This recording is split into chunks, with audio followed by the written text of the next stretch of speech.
Mark, did you hear about the lady who got knocked up by Pennywise? No. Well, she could have avoided the pregnancy, but she didn't see it coming. Disappointing. I thought that was a good one. Anyway, let's roll the music. Yeah. Get a little bit of gasoline. I'm gonna make it burn. I'm gonna make it burn. Let's go.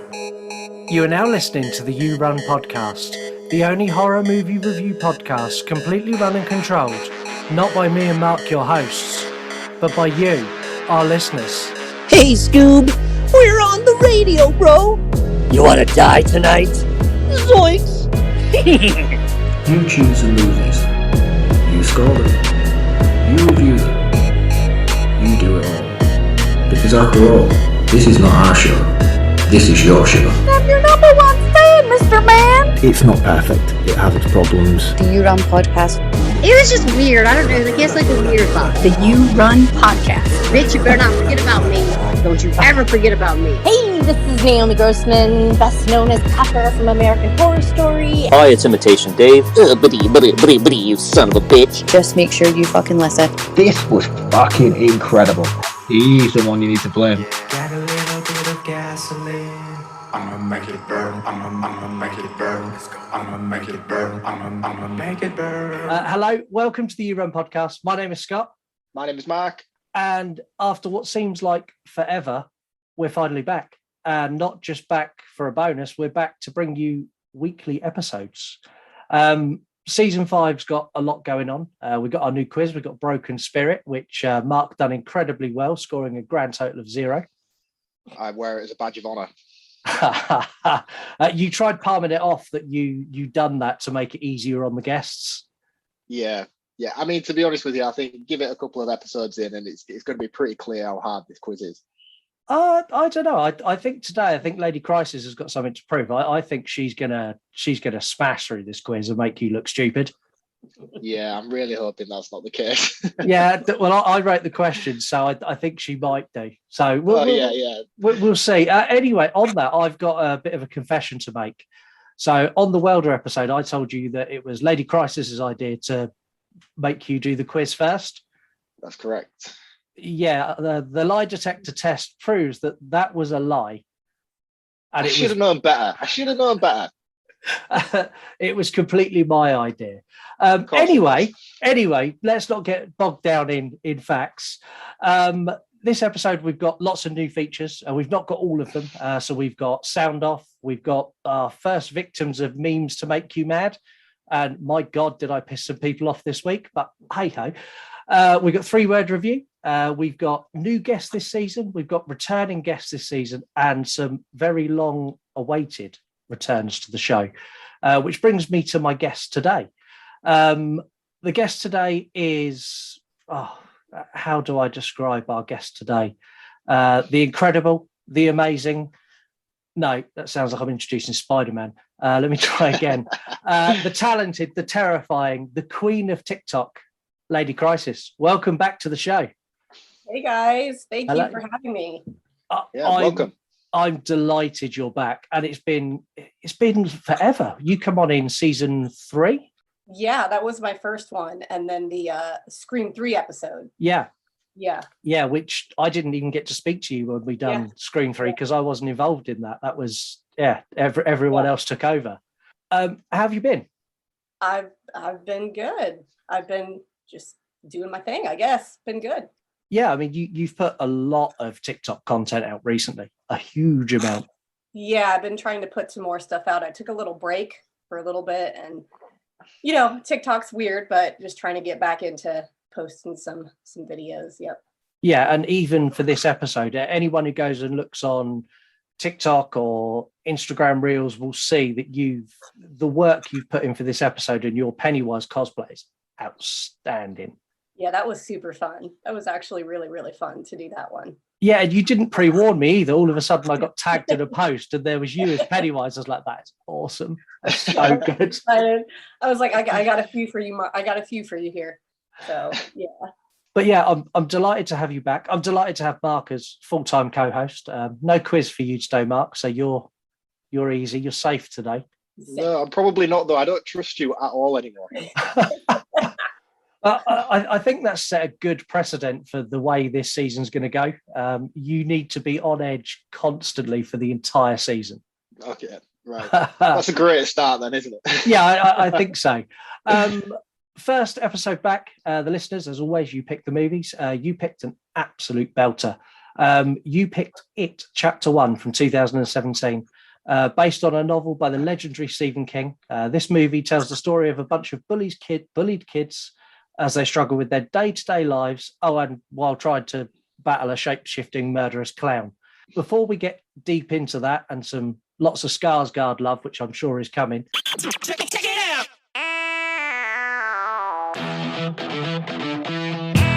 It's that time of the week. It's time for Marc to recommend an account. So this week's recommended account is quite a special one to me. This is horror show _art. Now, horror show _art started out doing stickers and apparels and stuff like that, and then basically he discovered rehauling Michael Myers masks. So, do any of you follow horror show art on Instagram? I don't think that I do. No, I don't. You should check him out. He's really, really good. So what he does is he takes like budget knockoff Halloween masks and basically makes them, how would you say, sort of screen accurate, if you will, and then sells them on as you will. So, and he also does like the eye mounts that go inside the masks and a mount stand for them all to sit on. It's really, really fantastic stuff. But he's also sent me a sneak preview of some of the Evil Dead 2 hands he's working on at the moment, which are incredible. I'm excited for everyone to see them. They come out in a couple of months. But the reason this guy's so special is because he designed my logo for me for the page and has been very, very supportive of me. So I think it was only right that I give him a shout out and encourage everybody else to try and follow him as well. Can you say his name one more time? His handle? Yes, yeah, horror show _art. Okay. But I'm definitely going to give him a follow because inadvertently, in designing your logo, he's also designed the new You Run podcast logo. He has indeed. So I guess you owe him a thank you as well. Yeah, I do. So it's probably right that I follow him and send him a message to thank him. Yes. Into the movie. When you're a kid, you think the universe revolves around you. You think that you'll always be protected and cared for. Then, one day, you realize that's not true.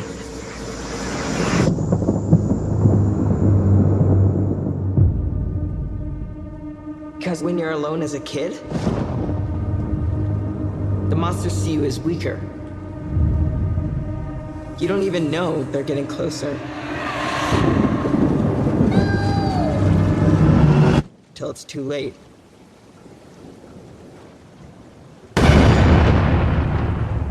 Here, take it.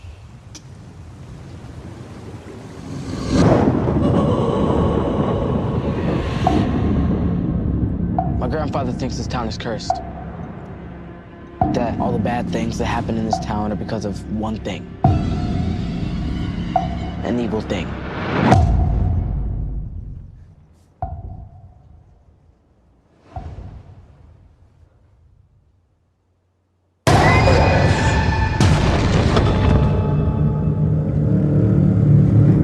Bill, if you will come with me, you'll float too.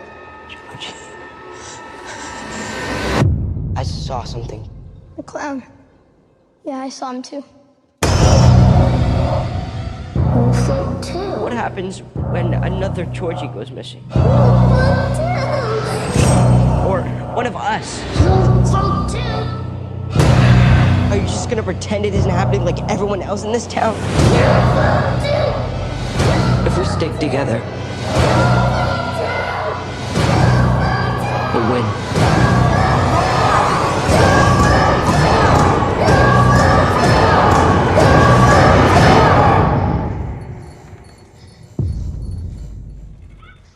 So it kicks off in Derry, Maine in October 1988, where we meet Georgie and his brother Bill.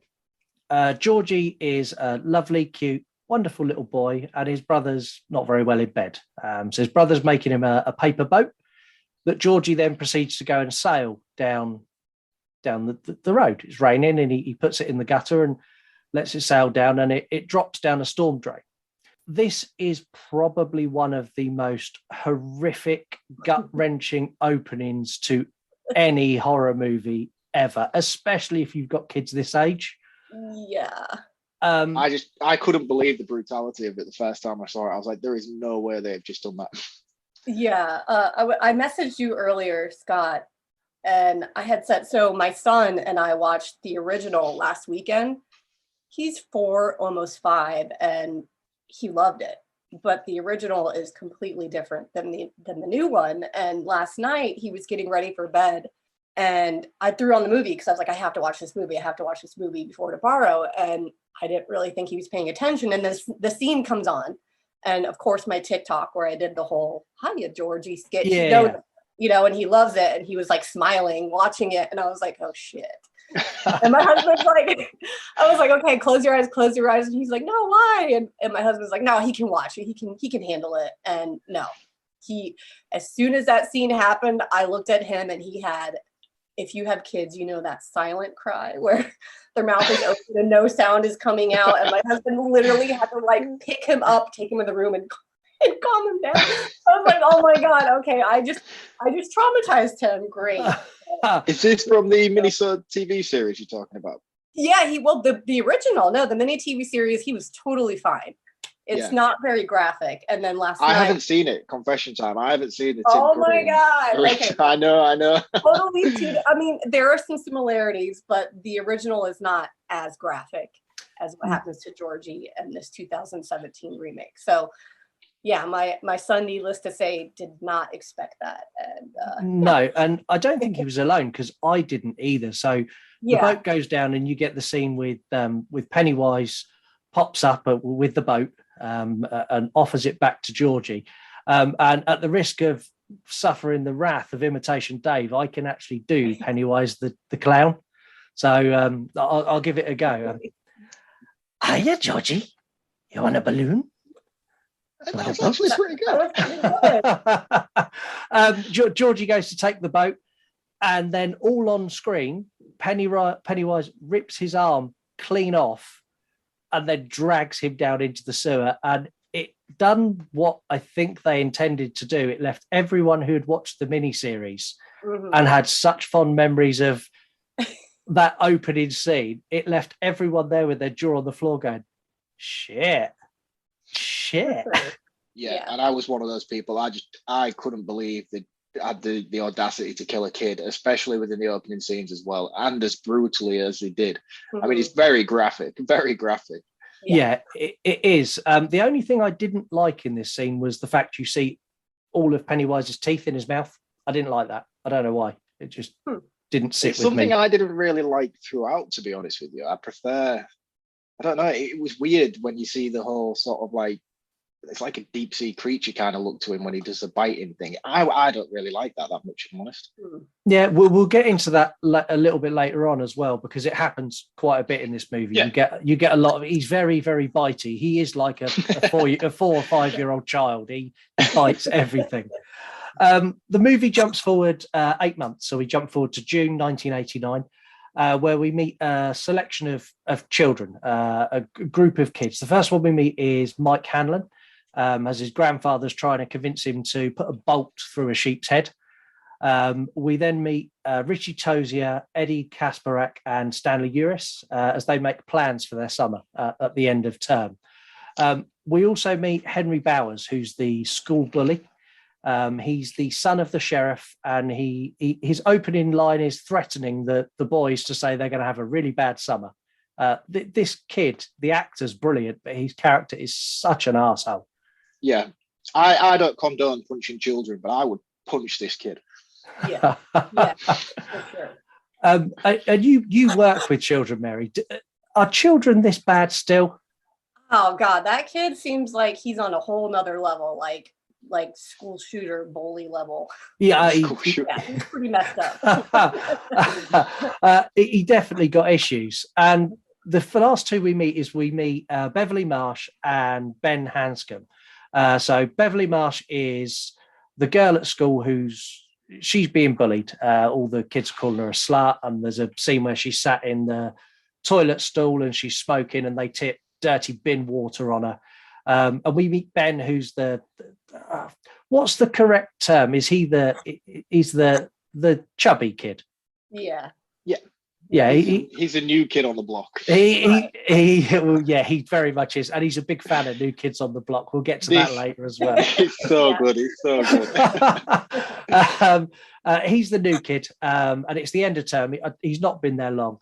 Beverly comes out of the school and she signs his yearbook, and instantly Ben falls head over heels, childhood crush, in love with Beverly. After this, we start getting our first interactions with Pennywise. He starts tormenting and almost stalking the children. So first he gets Mike at the butcher's shop. Mike is delivering to the butcher's, and you get burnt hands coming out from round behind the door. This effect looked great. Yeah, really, really good. There is some very questionable effects throughout this, but this early stuff is some of the strongest, I think. Yeah. I really liked it. And then he nearly gets run over by Bully Bowers and his friends. We get Stan at the synagogue, and he's the only way I can describe this is he's kind of attacked by the painting from the nun. Yeah, and this is the worst effect in this whole film. Like this, I think this really, really lets, because I say the effects are bad, but I think it's more just that this one is so bad that it makes you take more note of everything else around it. I mean, what do you guys think? Did you? No, I actually really agree with that. With all of the other effects, I think that was the one that felt a lot more like you knew it was CGI. It felt kind of misplaced to me. I agree with that. Yeah, and I think if it was taken out and this was maybe, I mean, it's weird because it's clearly a painting. It's supposed to look like a painting, and you can't really convey that without CGI effects. But I think it looks so CGI and in your face CGI that it makes you take more notice of everything else around it. Yeah, it really suffers heavily from this scene. I think that was probably my least favorite one. I would say probably one of my favourite scenes is actually next, which is Ben in the library, where he's researching the town, and we get the first Pennywise balloon, and this is a hark back to the TV series with the balloon that just drifts across, and Pennywise uses it effectively as a lure, and he lures Ben down to the basement. So the book Ben is reading, he's found a picture of a headless boy in a tree. And when he gets down into the basement, that headless boy chases him. And the way, this is something I've not admitted before, there's one type of style of movement in horror movies that I really don't like. And it just gives me the shits. I just don't like it. And it's that jerky kind of, not real walking, they kind of jerk. I hate it, and this scene is awful. Like the nurses from Silent Hill, if you will. Again, that kind of movement is the one thing in horror that every time I see it I go, no, fuck off, don't like it. Ben comes out of the library at high speed, funnily enough, and he starts walking home, obviously thinking his day can't get any worse. And then he meets Henry Bowers again. This scene, again, is just horrific. And they showed so much. Henry Bowers pins him up against the fence and starts to carve his name into his belly.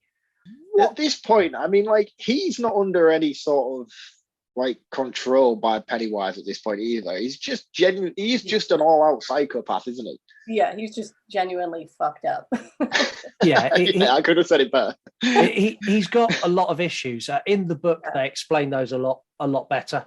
In the movie, anyone who's read anything by Stephen King, especially it's like a 1,200 page long book. It's a long story. You will get an entire chapter where he'll give you a bit of backstory. You can't do that in a movie. So you just need to accept that he's an arsehole. There's reasons he's an arsehole, but he's just an arsehole. There's a couple that go past in their car, and Ben screams out for them to help. And they just look blankly at him and keep driving. And as they go past, you see a balloon pop up in the back of the window. this is meant to signify that the adults are kind of blinded to Pennywise. In the book, explained very, very well. But that's what they were trying to get with that the adults only see what they want to see. They don't see the bad. Yeah, because I was very confused at this point. I didn't quite understand the message they were trying to convey. I didn't understand how they could just go past ignoring, because they were clearly looking exactly at what was going on, but continue to drive down the road. So I was just like, what a piece of shit. Why would you not stop and help this child who is clearly getting flashed open in the middle of the road? I mean, when he punched Ben as well, and you had the noise effect, and it sort of like ringed. It was very, very, very realistic.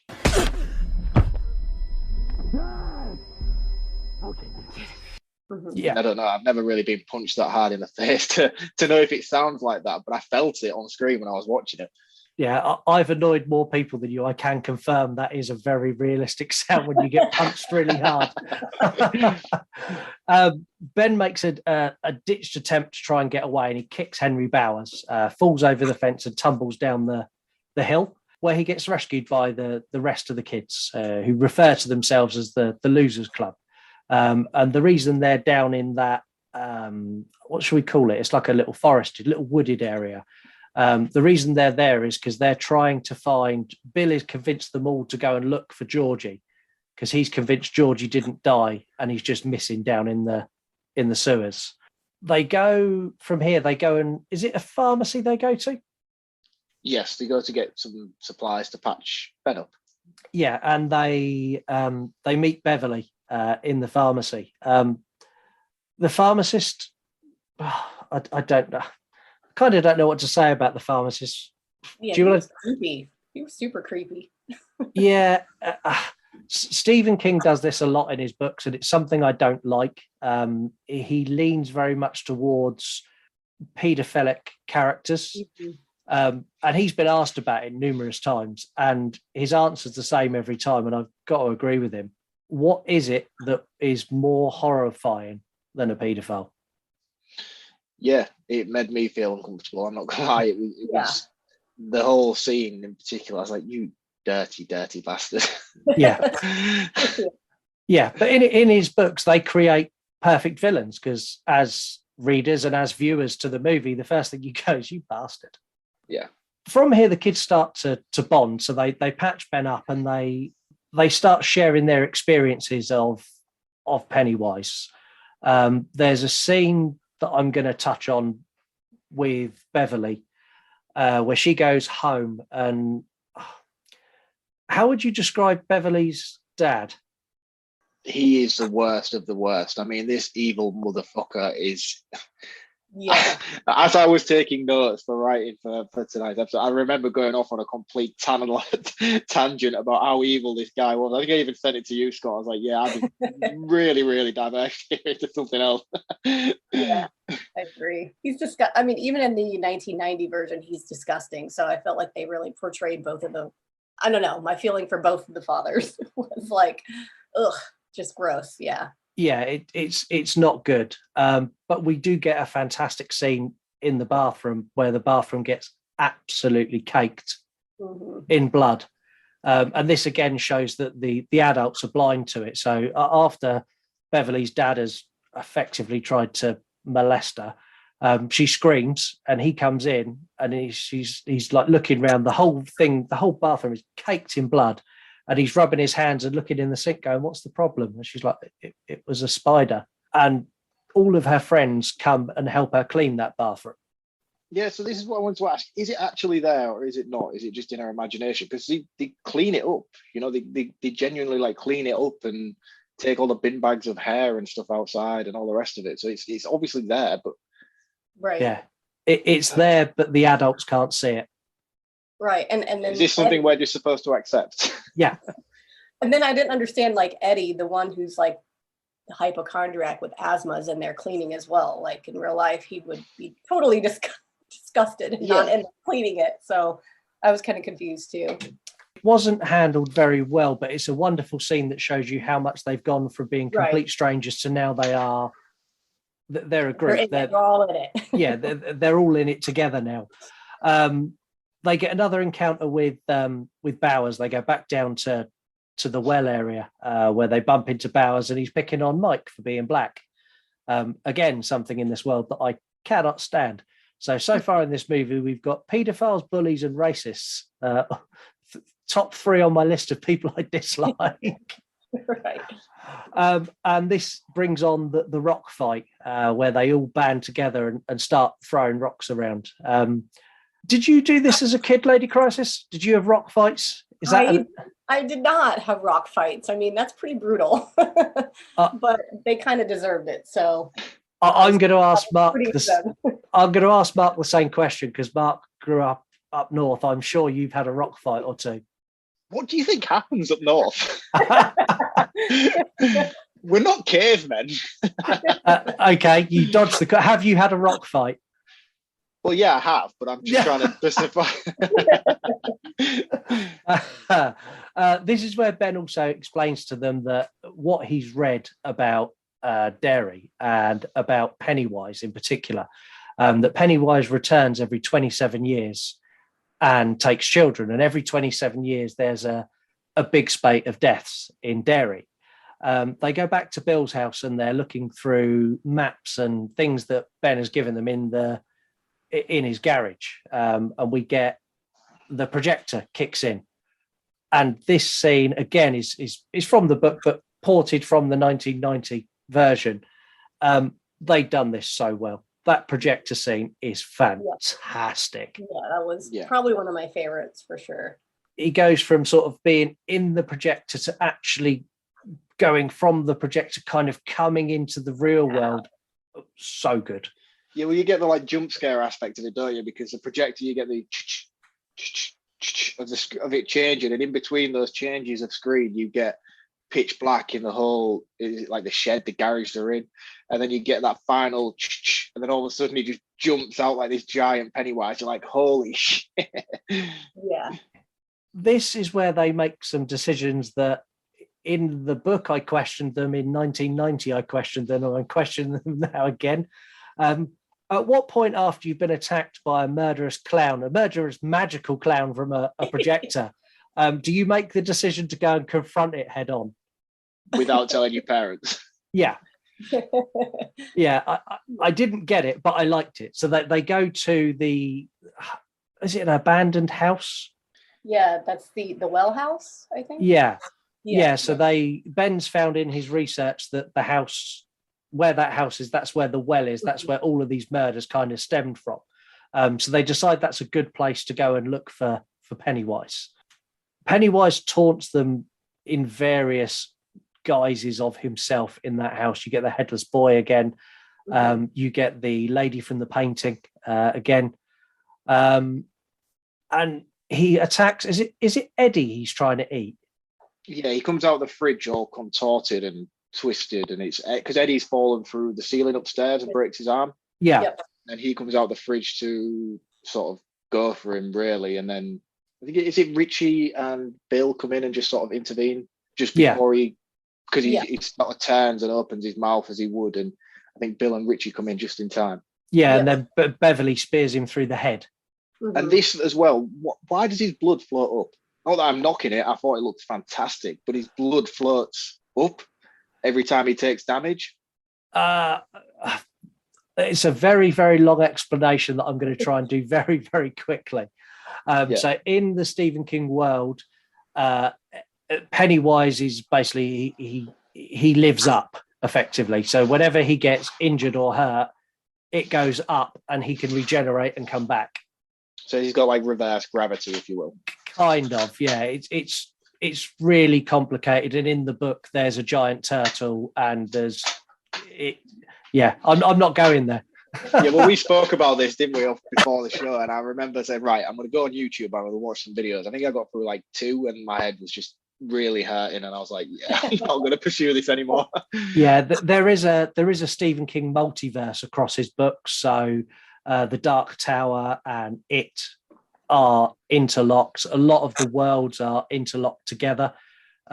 It's a really, if you read the books in order, there's a lot of things that tie in very nicely. They'd never be able to do it in movies because a lot of this stuff ties in by effectively by magic that you couldn't show. You could write it, but you could never show it. It just wouldn't work. Isn't that something they tried to do with the Castle Rock TV series? Yeah. And that got cancelled after 2. Yeah. Yeah. Right, okay. So after Beverly speared Pennywise, he retreats. And from here, I thought things were going to get a bit better for the kids. That they've dealt with Pennywise. He's gone away. It goes from bad to worse incredibly quick. Incredibly quick. Yes. So after they fought Pennywise, the group splits up. Eddie, who's the one who's got the super protective mum, who's the hypochondriac, who's got asthma, he gets banned from hanging around with them. Is it Richie and Bill get in a fight? Because Richie said, "This is too dangerous, go to look for Georgie, you nearly got us killed." And they kind of all go their own ways. I think it's important now to point out that Eddie is asthmatic. And when he saw a girl in the pharmacy who works in the pharmacy, she told him that he's not asthmatic and he's just being given a placebo because his mum pays for it to make him feel better. Or a gazebo. A gazebo. A gazebo, yeah. Yeah, that brings me on, actually. The banter between the kids is fantastic. Yeah. I could talk about I couldn't because I can't even remember his fucking name. Who plays Richie? The guy from Stranger Things. Yeah. It's confusing. Yeah, Richie's with Finn glasses, Finn Wolfhard. This guy is a standout in this film. His comedic timing for such a young kid. I mean, I know he's been given a script, obviously, but the way he delivers each little quip is just phenomenal. He's really, really good. I think he's got a big career ahead of him as this kid. Did you want about Richie, right? Yeah. Yes. Yeah, and the original, it's Seth Green, so he does a great job too, which I love. Yeah, I can imagine. Like I say, I haven't seen it. Yeah, and as the original and this one, there's a really interesting fact about the kids' banter. It's all ad-libbed. There was no script. Oh, wow. No way. Didn't know that. Yeah, completely ad-lib. So the things they're saying to each other, there's a ream of outtakes where they've said things and the director's gone, we can't do that. The thing is as well, like one thing I remember writing down when we was doing this was I was like, it feels so genuine, the conversations between them all. Like it doesn't feel forced. Like I feel like listening back to it is like a conversation I used to have with my friends when I was that age. Yeah. Yeah. So for you to turn around and say that it's ad-libbed is incredible, really. Yeah. Well, it was a long shoot. They spent a huge amount of time together. So I guess they built that. At that age, you build bonds with friends very quickly. And it's not like us grown-ups that take a long time and we're very distrusting. As children, you don't look and go, what does this person want from me? You just get on and be friends. Yep. Pennywise is very, very unhappy, having been defeated by the kids. So he turns to the only thing he can, which is the evil and corruptible characters in the movie. So he turns first to Henry Bowers, convincing him to kill his dad and then go after the kids. Again, the way he done it's incredibly, the scenes in this are very brutal, the stabbing and then the turning of the knife so his dad would bleed out. It's like, wow. That was brutal. It really was. And the second one is Beverly's dad. Mm-hmm. He convinces Beverly's dad to basically force himself on Beverly. And the bastard got what he deserved. Beverly killed him with a toilet seat lid. Yeah, I was telling my husband, I was like, wow, we just seen back-to-back dad kill scenes. Yeah. That's got to be a first. Yeah. It really got me, that scene as well, because I thought when he pulled the shower curtain back, I was half expecting the bathroom window to be open and her to be gone. So when she fully clocked him with the toilet lid, I was like, holy shit. Yeah. Yeah. Bill arrives at Beverly's house shortly after this, and he goes in to check everything's all right because the door's open and things just don't look right. He gets in there, finds her dad dead on the floor, and "You'll die if you try" written in blood on the wall. And this is when he knows that it has taken Beverly. So he goes around and he rounds everyone up again. And as kids do, if one of your group of friends is in trouble, you all band together. Eddie defies his mother, which I loved this. Eddie's so downtrodden all the way through this. He does exactly what mummy tells him. And then he has an absolute meltdown about how his drugs are only a gazebo. Yeah. Rips off his fanny pack and throws it on the floor and storms out. Yeah, it's such a good scene. And they head back to the house, back to the well. When they get there, Bowers is there. He attacks Mike, and after a struggle, falls to his apparent death. Spoiler alert: he's in part 2. How the fuck does he survive this? By the way, in the book, again explained very well. Can you explain to me, as someone who's never read the book or even seen the Tim Curry TV miniseries, how on earth? I mean, I watched this. He hits everything on the way down this well, like literally everything on the way down. Yeah, so this is part of the reason he's in the book, he's a lot more severely damaged in the sequel, in the second half of the book, from his injuries from that fall. And the doctors attribute his behavior and his mental issues from that fall. Right. Okay. So yeah. I'm still not buying it. Going further into the well, Stan is attacked by the woman from the painting in the synagogue. This looked better, I thought, than in the painting. I was going to say that. I know I give it a lot of shit earlier on, but it does look better in this scene, especially when she's sort of chewing on his face and she pulls away. That looks really cool. Mm-hmm. We now get to effectively the final showdown. So the boys reach its lair, and they find all the children are floating in the air. So is Beverly. Bill pulls Beverly down and gives her a big kiss, which we all know breaks any evil spell. Ben, not Bill. It's Ben. Sorry, it is Ben, not Bill. Bill and Ben. And Georgie emerges from the shadows and tries to convince Bill to stay with him. What does he shoot him in the head with? The sheep bullet gun that Mike had. Oh, that's what it was. Because he drops all the bullets off the end when he's having the fight with Bowers up at the top, and he only has the one with it loaded. How he ends up with it, how Bill ends up. Bill picks it up when they're having the fight with the painting lady, and they're saving. Who are they saving? Eddie. Eddie. Yeah. Yes. Yeah, they're saving Eddie, and then he sees Georgie in the background at that point, so he picks up the bull dart gun thing, and then he runs off and leaves everybody else. That's how he gets separated from the group. Yeah. Okay. That's good. I'm glad someone took notes. Yeah, I was paying a bit of attention. Yeah. Pennywise does something now that I thought was great, where he gives the kids a choice. You will go and just leave me with Bill, and I'll leave you be. Or if you stay, you're all going to die. Yeah. What a great little scene. What would you do? What would you guys do in this situation? Bearing in mind you're 8, 9, 10 years old. What would you do? Oh, shit. I'm trying to think back when I was 8 or 9 or 10. Oh, I don't know. Well, let's make it. Probably wouldn't be in this situation in the first place. Well, right. Well, let's make it easier. Let's say it's us 3 there now. Are you staying with us or are you leaving us? Who's being captives out of the 3 of us, and who have we got to save? Okay. Like a snog, marry, avoid kind of situation. Okay, let's probably captive. Okay, I'd say save you, Mary. I'd say save you. I would as well. Well, let's be honest. If it was either one of us, we're both fucked. Yeah, I would pay you a touching tribute on the show. Thank you, I appreciate it. But they all stay, and they decide they're gonna stay, and they're gonna save him. They beat the life out of Pennywise. Yes.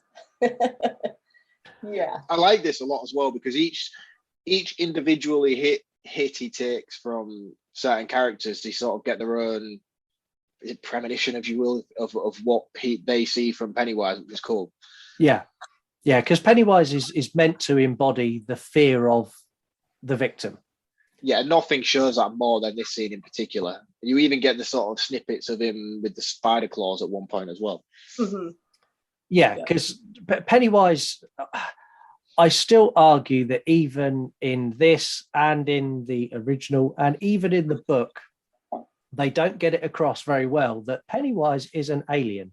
No, but you get the sort of, when he takes Beverly, you get the 3 dots. Do you know, is it even worth me asking you what the 3 dots mean at this point?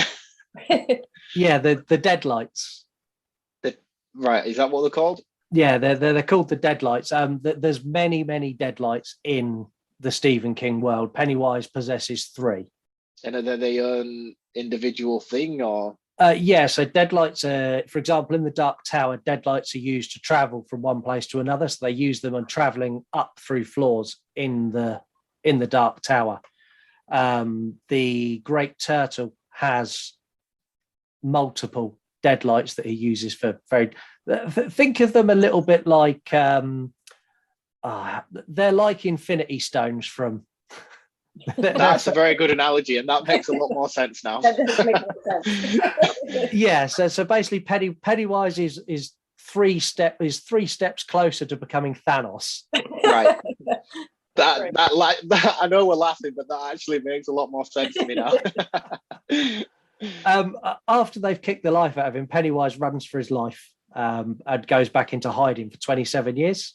Mm-hmm. The kids come back out and they make a blood oath that they will return in 27 years should it ever come back.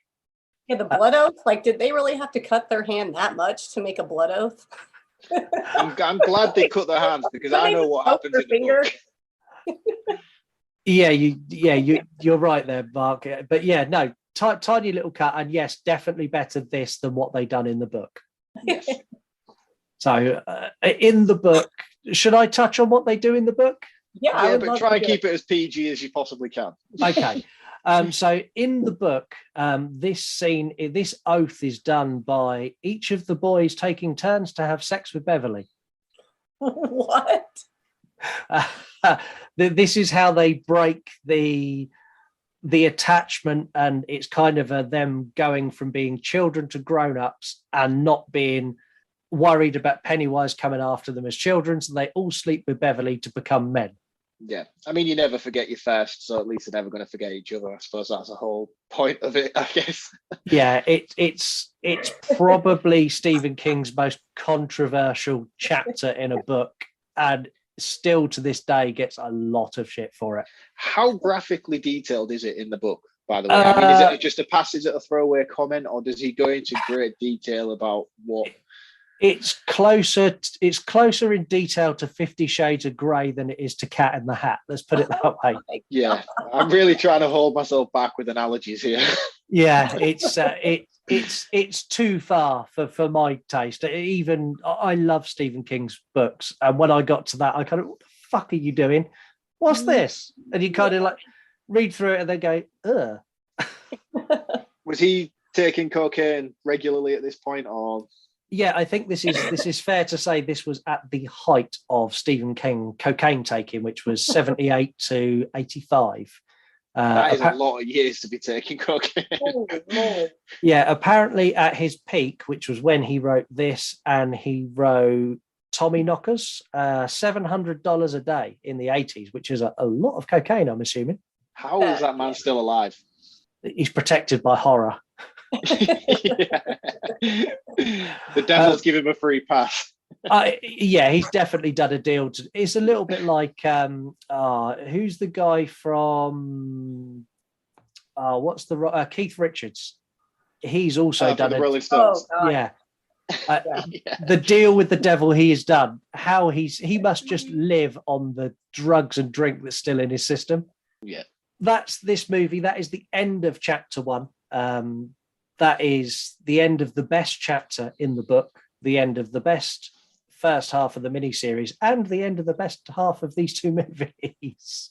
Let's find out what you all thought in 3-word reviews.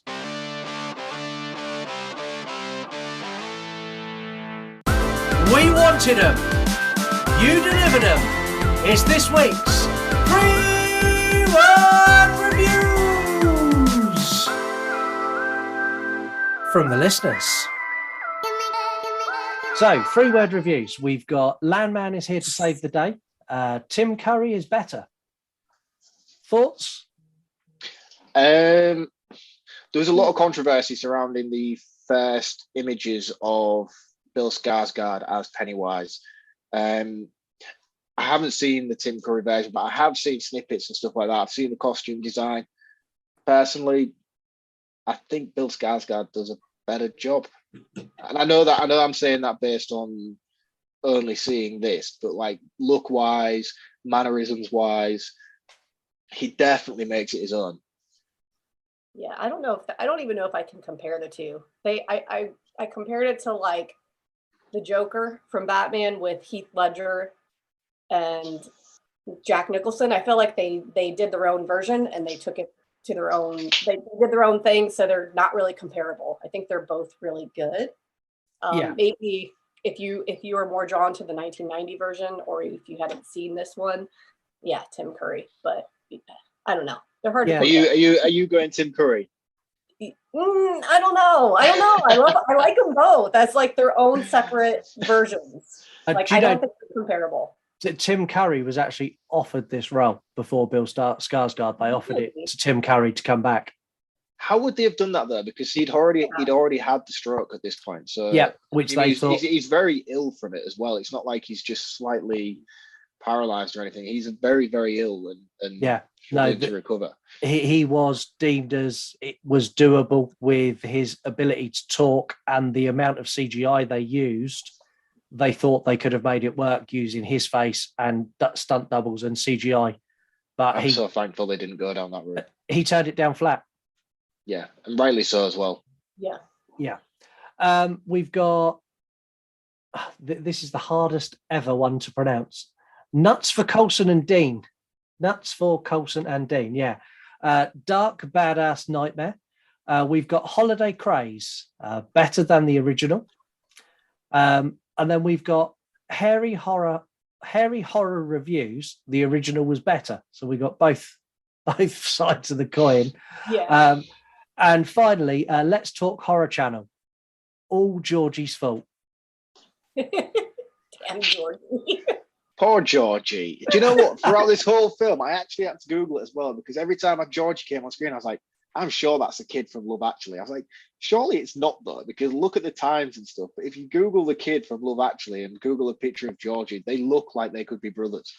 Yeah, they're not though, are they? No, because the kid from Love Actually is like 20. 20, yeah. Unless if you CGI for that as well. But they look like the same person. It's strange. Yeah, I like the actor who plays Georgie is so good. The You'll Float 2 scene. Wow. He's very good for a kid to be doing that. Yeah. Oh yeah. Yeah, even to get grown actors to do that is difficult, and to get child actors to do it's outstanding. Anyway, a little bit about our 3-word reviewers. So we've got Landman is Here to Save the Day, who's a horror account on Instagram. We've got Nuts for Coulson and Dean, who is a mixed fandom account. Horror Craze, Holiday Craze, who is an account for all seasonal holidays. So in Easter, they become an Easter account. In summer, they become a summer account, and Halloween and Christmas and everything else. We've got Hairy Horror Reviews, who, funnily enough, does horror reviews of hairy, scary movies.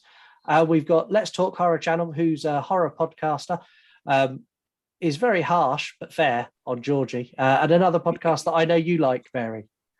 With that one? Oh yeah, I love that podcast. Yeah, I do. He's a crazy guy.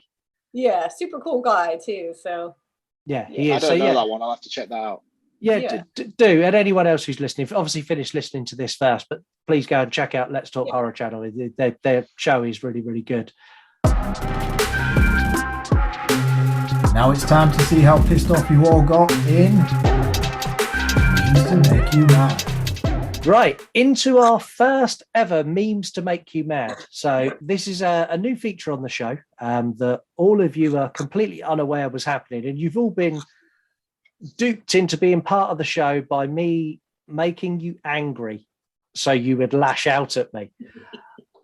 So I put a meme up, and the meme was a picture of Pennywise and a picture of Freddy Krueger. And the meme says, Pennywise is nothing more than a budget version of Freddy Krueger. Freddy done it better with less clowning around. I know this is completely untrue, anyone who's watched Dream Warriors, or in fact anything from Dream Warriors onwards, knows that this is not true. But oh my God, did I antagonize some accounts? Two in particular who just were so good. And thank you so much for just speaking your mind. You've made this segment infinitely better than I ever thought it was going to be. So we've got Office of Pop Culture. Freddy didn't clown around, ? Freddy Krueger, ?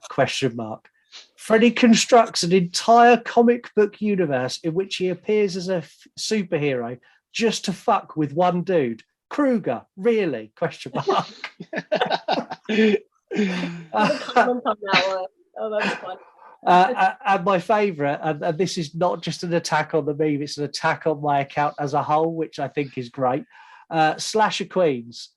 Freddy clowned around the whole damn series, except maybe the remake. I've never in my life seen an account with so many trash horror takes. Wow, that's brutal. Wow. And the funny thing is, Slasher Queens, I've put out quite a few memes to make you mad that no one knows that are memes to make you mad. And they've seen all of them and commented on all of them. So I can't help but feel that I'm the inspiration behind this section of the show, because you have been doing this to me for the past year now by belittling Michael Myers in any Halloween film you get the opportunity to do so. Not any Halloween film, just H4. No, not just H4, but any opportunity you get to piss me off royally, you take it. And it's usually very early in the morning as well, just as I'm about to go to work. So thanks for ruining my day for the past 8 to 9 months.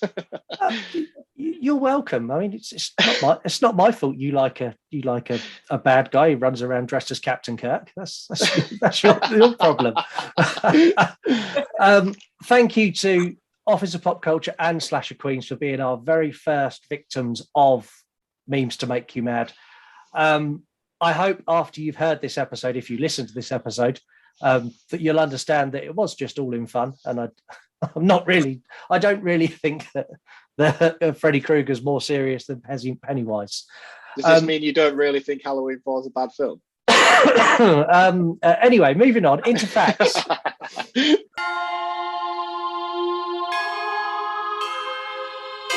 It's time to find out what you know about this movie and what we know.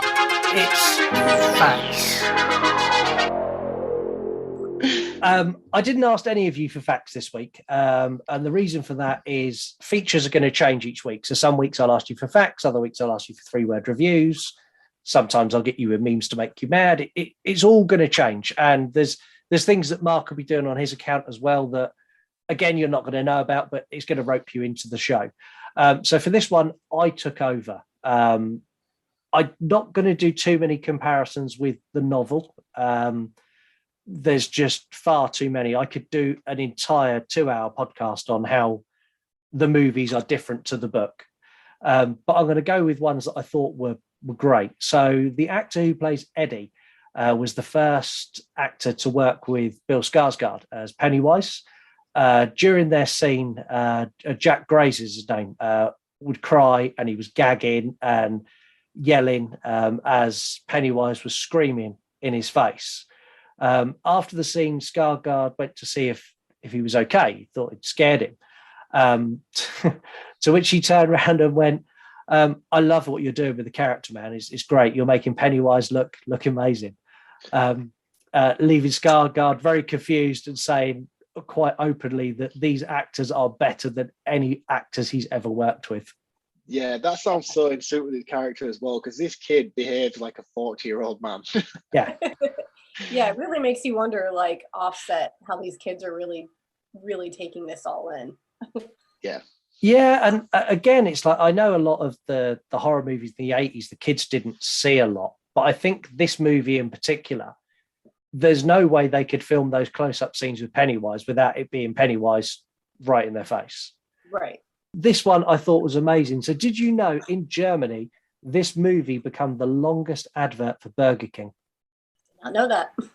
So in Germany, Burger King paid a ridiculous amount of money to put an advert at the end of It Chapter 1.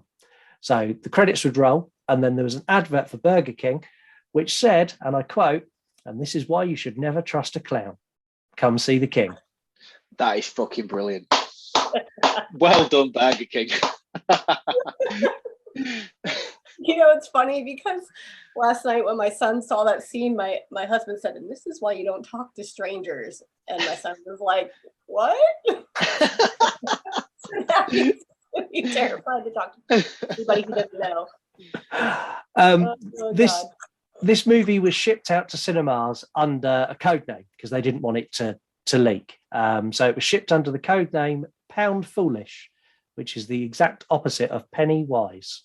Oh, yeah, I see what they've done there. That's clever. Before it was released, it was initially projected to earn around $50 million on its opening weekend. Its opening weekend, it took $123 million, leaving all of the studio execs completely dumbfounded. They couldn't work out how it had done so well. This is the most lucrative horror movie ever made, doing a worldwide gross of $701 million on its own. Wow. I think that is solely down to Bill Skarsgård, if I'm honest with you, because as much as everybody knows it and they know the story of Pennywise and stuff like that, I think the adverts for this, when it came out in the trailers featuring Bill Skarsgård as Pennywise, I mean, you've got that scene where you have him with Ed and he appears from the sort of upside down pyramid of balloons. That was a big heavy feature on the trailer and stuff. And I remember everybody I know, I mean, I'm a big horror fan. I talk horror all the time and I have a lot of friends who clearly couldn't give a shit about horror. But even they were talking to me about it. It's like, "Oh, did you see that new trailer for that clown film that's coming out?" I'm like, "Yeah, "Oh, you mean this Stephen King adaptation? You know, know your knowledge." But everybody was talking about it after that trailer dropped, regardless of whether you was a horror fan or not. I mean, that really got in people's heads. Yeah, you're right about that. It did, and also I think I know for me. So with this movie, I quite happily watch trailers. With this, I deliberately avoided it because I had so much love for Tim Curry's version. So I went to watch this purely out of nostalgia. Was you one of those people who was hating on Bill Skarsgård's first images that came out of him in the very vintage clown costume as opposed to the Tim Curry version? No. So anyone who watched the original and didn't read the book would hate on how Skarsgård looked or how he was portrayed in this. If you read the book, you'd have hated on Tim Curry's version because this is closer to what he was described at in the book. Neither of them are spot on, but this is closer. In the book, he's described as having orange hair, ruffled collars, and being in a grey outfit. The other thing they took from the book is his eye colour change. So when he's being friendly Pennywise, his eyes are blue. Yep. And when he turns, his eyes go red. I really appreciated that. I didn't really know much reference to it from the books or anything, but every time it happened on screen, I was like, that's really, really subtle, but cool. Yeah. That was something that they weren't sure whether they were going to do. And it was discussed at a table read. And apparently it was Bill Skarsgård who went, I think that's important. We need to do that. So he was fully on for this more than most actors. He was fully invested and immersed in this. And rightly so as well, because this is a career-defining role for him, I think. There is a different opening to this movie, which I've shared today on my TikTok. So you'll be able to go and see that. So taking inspiration from Ladycrysis, I'm trying more on TikTok. And today something special happened. I had a TikTok that people liked. Yeah, it was awesome. Because I knew that the fact stuff would take off, so just keep that up. I really think it will take off. Yeah, because you messaged me and went, "Have you seen your post?" I was like, "No, what post?" But what this is, so there's an alternative opening scene. So the opening scene that's horrific, where Georgie gets his arm ripped off. There's another version of that, which is was filmed as a what-if scenario. So Georgie goes down and do the whole thing with Pennywise, and Penny goes, "You want your boat?" And Georgie goes, "Yes." He goes, "Then take it." To which Georgie then takes it and goes, "Thank you, bye, see you later," and just skips off merrily down the road. And go and find it. It's on my TikTok. So you run podcasts. It's on there. If not, go to YouTube and find it. There are so many outtakes for this movie that are worth watching. There's one with Bill Skarsgård. You know where he's kind of like coming down on the kids through the house. He's like above them. So there's an outtake. He done all of that on wires, and there's an outtake where he leans in, completely loses his footing and ends up upside down, and then starts going into like poses from Peter Pan and quoting lines from Peter Pan. It's so good. The final one from this is the disturbing scene of Georgie's demise. The opening of the movie is often credited with causing some people to feel like their spirit has been damaged or broken, if you will. So I think it's time we break someone else's spirit. Oh, gosh. I told you, I want to play a game. They will say that I have shed innocent blood. The power of Christ compels you! What have you done to its eyes? Well, it's elevated horror. You know, it's Halloween. I guess everyone's entitled to one good scare. You're going to like it. I'm Chucky, and I'm your friend to the end. How was that the slaughterhouse? All right, you primitive screwheads, listen up. Oh, I know this one, you fuck. This isn't me again, is it? Because I won't be very happy if this is me again. I'm dying. I'm just going to take over for a moment while Scott passes out quietly in the background. I'm so sorry about that. It was being caught out, I think. So, Mark, are you ready to take on Broken Spirit one more time? No, I'm not. I'm not doing it anymore. Right, no. So it is Ladycrysis doing Broken Spirit. So this is our new quiz. If you listen to the Welder episode, you've already heard someone take this on. If you didn't, I'm going to run through the rules. There's 15 questions. They start easy-ish and they get harder as we go along. There's no save me's, there's no purges, there's no hints, there's nothing to help you out. This is purely your horror knowledge versus the quiz. However, you do get one choice. So your choice is you can either have me quiz you, or you can have Mark quiz you, or you can have us take turns at quizzing you. And we've both got sets of questions that we work from. Oh God, you guys are both hard. Let's go with both of you. Let's just do it. Yeah. Okay. Yeah. Well, Mark, I'm going to let you kick it off then.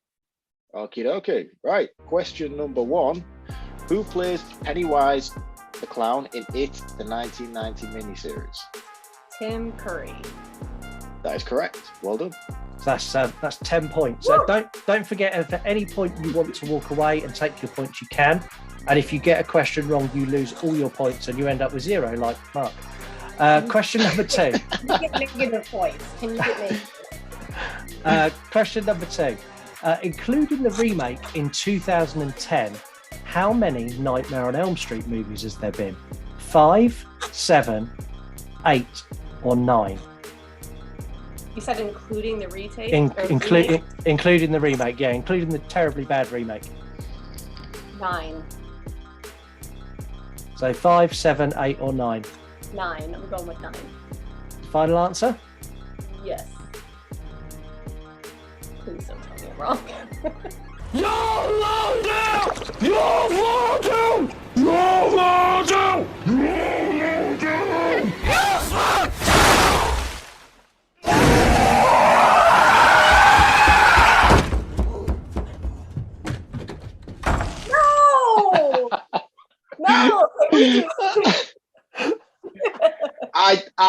I think you should let her redo that. Give her the answer. Let it get further. I was like, okay. Shit. Okay. Right. So yeah, you got that wrong. So that's 0 points for you. It was number 1, number 2, number 3, number 4, Freddy's Dead, New Nightmare, and the remake. It was 8 in total. You're forgetting Jason versus Freddy. You are forgetting Jason versus Freddy. Have you just completely abolished your own quiz early on? Shit. Well,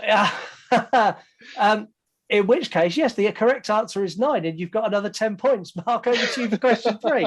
Right. Escape that one. Right. I'm going to go back to an old classic, and we're going to do horror, not horror.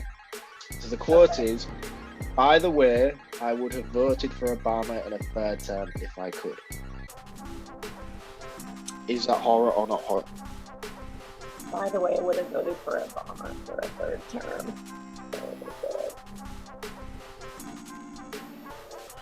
It sounds like not horror to me. Not horror. I see your face. Oh shit.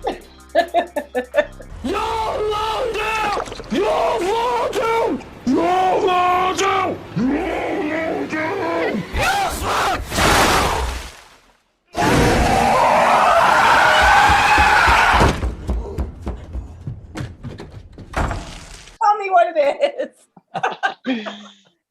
That is from Get Out in 2017. I have not seen that movie enough to know those quotes. Okay, all right. This is a brutal quiz. It is a brutal quiz. So, Ladycrysis, you joined Marc at the top of the leaderboard with 0 points. Okay, well, we're tied. It's cool. We're tied. At least we're at the top of the leaderboard together.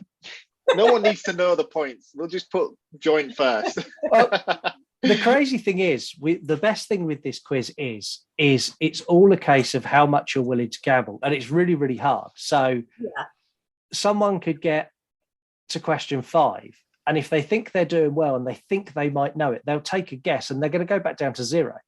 Yeah, Marc, what did you make it to? Like 6 or 7? I can't 5. remember. No, I made it to 5. I made it to 5, and then I flaked out.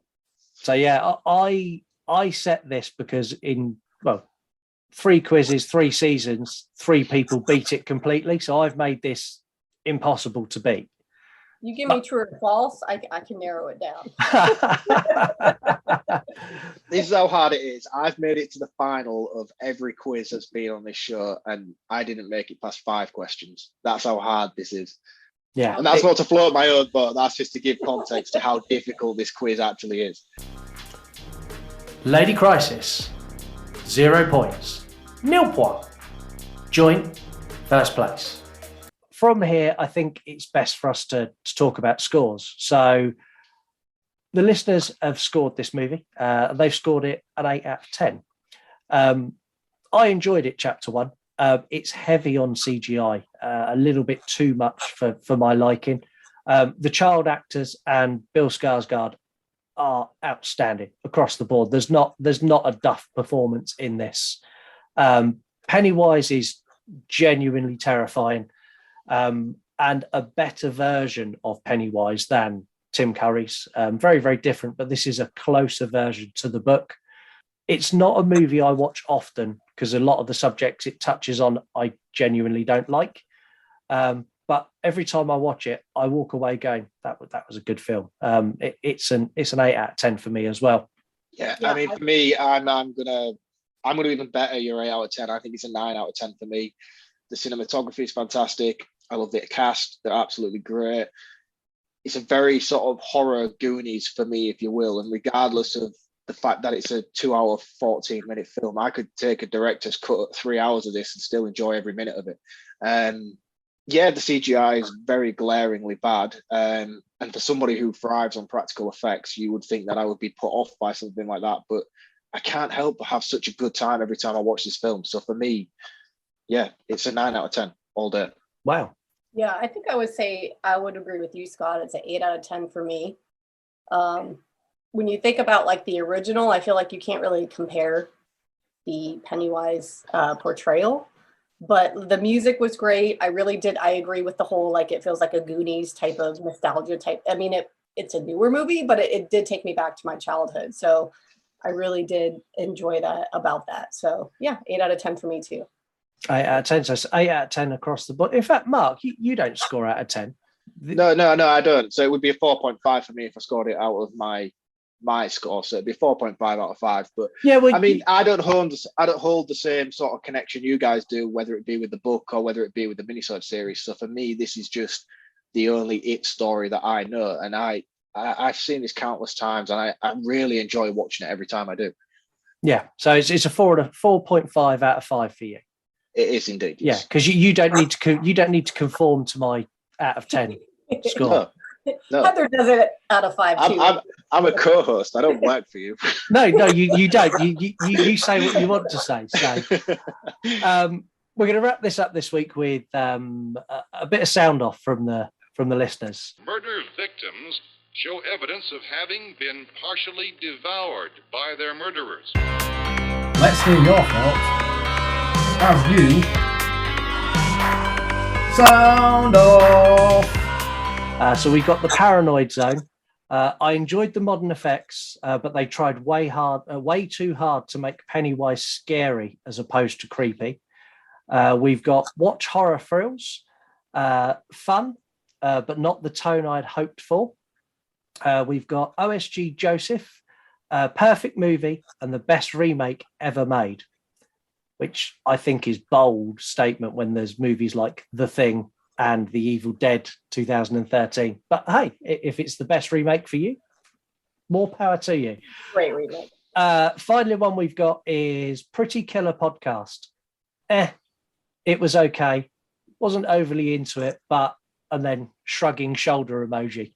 It wasn't for everyone, I guess. It's been wonderful to go through this movie. But another reason we're here is to talk about you, Ladycrysis, and the fact that you influenced this show so heavily. So when you come on in season 3, we done A Nightmare on Elm Street.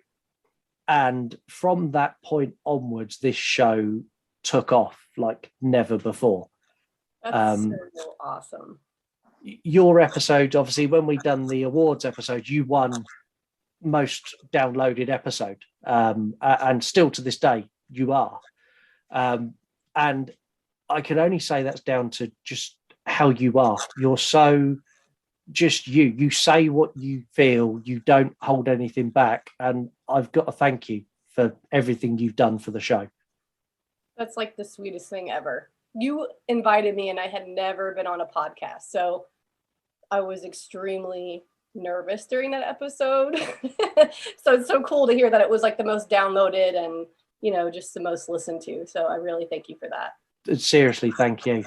What have we got coming from you on TikTok and on Instagram? Because I'm an avid.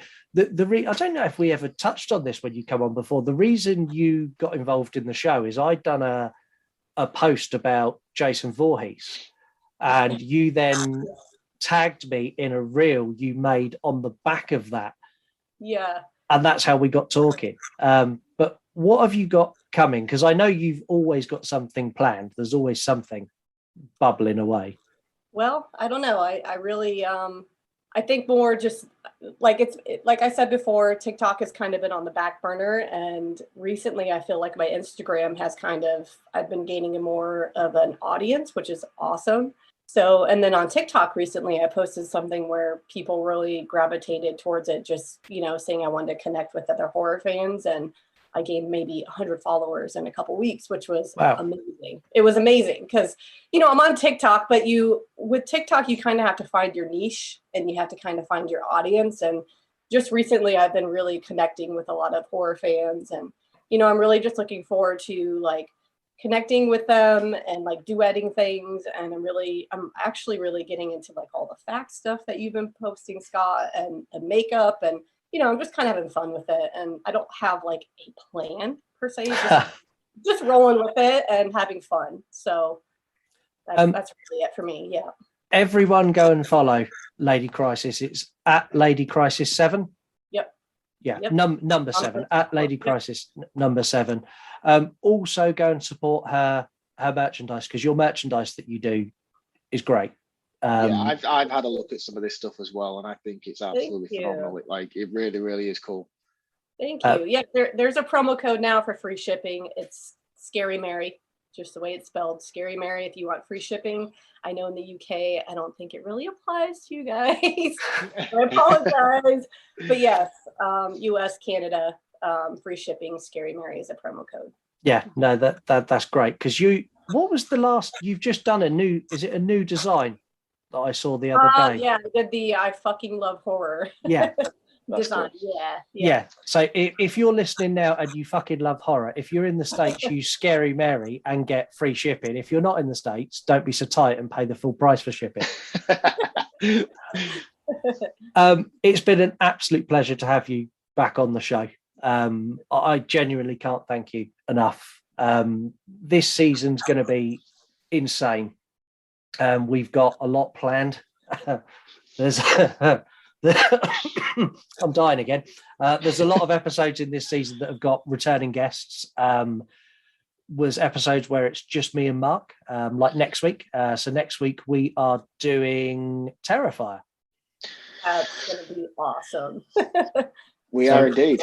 We're doing Terrifier, and next week's episode marks an entire year of the You Run podcast. It's our anniversary episode. It's so insane that this has just been going on for a year, because I know this is only my first official co-hosting episode, but it feels like I've been following and listening to this show for forever. It's insane that this has literally been 12 months next week. Yeah, it really is crazy. And I'm excited for this season. I'm excited to see who can do better in the quiz. I know we've got a very high quiz performer on this season. So Robbie Horror's back. Robbie's already said that he intends, same as he did last time, to go as far as he can. So I'll give him 7. You're predicting 7. Okay. Yeah. As I say, it's been a pleasure to have you back. Yeah, thank you guys so much. I'm really, really excited to hear season 5 and beyond. Yeah, and you are constantly involved in the show behind the scenes. We talk all the time. Yeah. You're welcome back anytime. You know that. I remember saying to Scott when he asked me to be co-host season 5, and we was talking about reoccurring guests from previous seasons, and you were one of the one person. I was like, oh, I'm really looking forward to doing an episode of Ladycrysis. It's going to be cool. Oh, that's so awesome, because you're like the reading rainbow of horror. I love that, by the way. I love that. And that's no disrespect to any other guests coming on this season. I do apologize, but you didn't make the cut, unfortunately. As it's our first episode back, we've got a bit of a special treat to end the show. So a lot of you reached out to me after Josh from A Nightmare on Woodsboro Lake come on the show, saying how much you liked him, and I did as well. Josh is actually in a band. In fact, I'll tell you what I'll do. I'll let Josh explain it to you, and I'll catch you next week. See you next week. All right, guys. Bye. Thank you. Hey guys, this is Josh from Nightmare on Woodsboro Lake, and here is my band Out of Resistance new track, Burnt Wings, available now on Spotify and YouTube, and will soon be available on every major platform. And our new music video will be dropping April 8th.